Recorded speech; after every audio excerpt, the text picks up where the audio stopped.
Okay. Okay. Does a man make the suit, or does the suit make the man? That's the question everyone seems to ask. Even the man in the suit asks himself at times. This genius is known for his famous weapons and his well-known company he inherited after both his parents died. This man I'm going to introduce to you today is very special to me. He's not only my favorite superhero of all time, but a huge role model in my life. When it comes to his ingenious ambition, his witty personality, and his heroic confidence,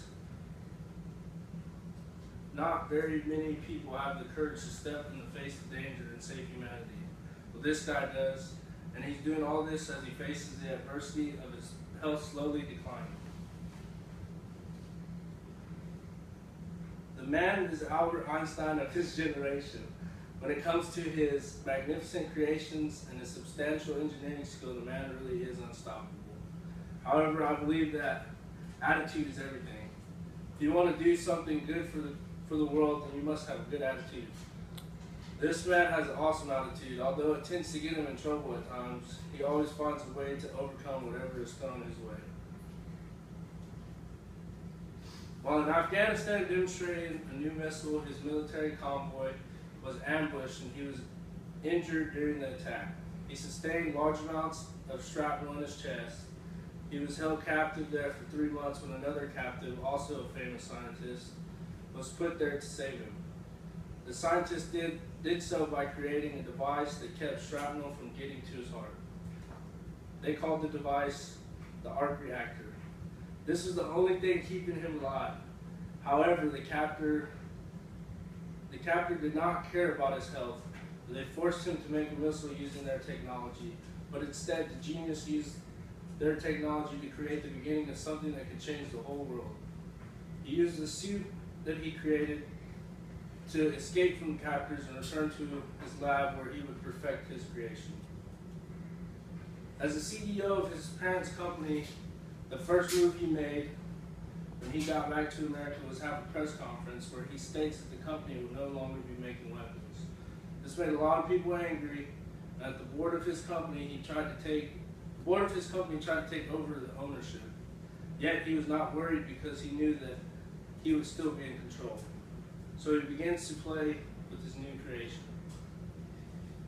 Spending all his time in his lab, he comes up with a bunch of new ideas and perfects his suit, but to be indestructible.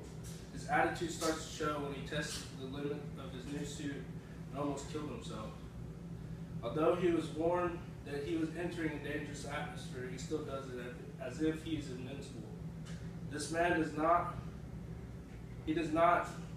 want to do, the man does what he wants to do, no questions asked. On his first mission, he returned to the campgrounds of his captors and destroyed all the weapons that the company had been selling behind his back. One man versus the army, and he walked away without breaking a sweat. I believe this man's attitude was great going into the fight to save his country from the weapons he created. The world went crazy when they heard about the new superhero, but government didn't know what to think about it. In an interview, the famous weapons creator reveals to the world that he is the man in the suit.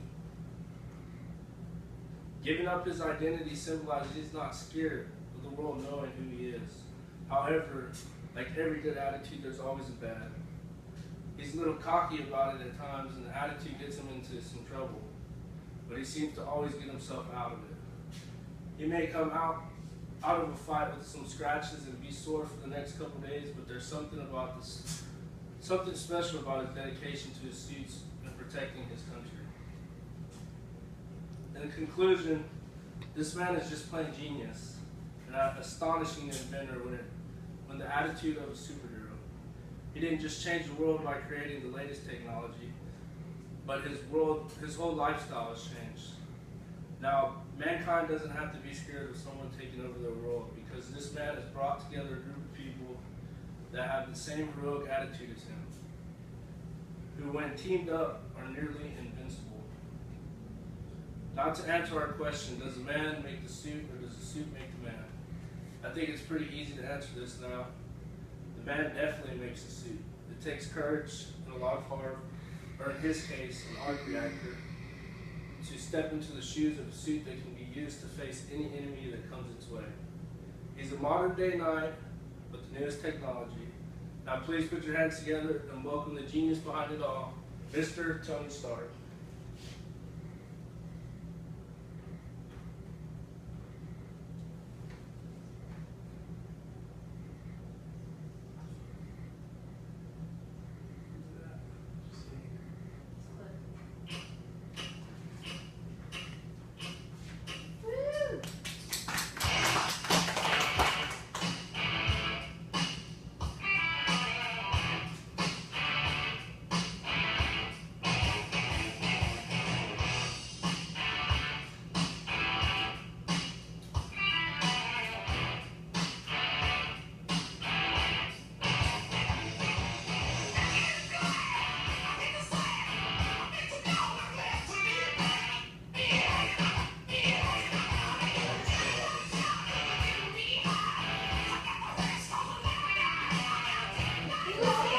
Let's go, dude.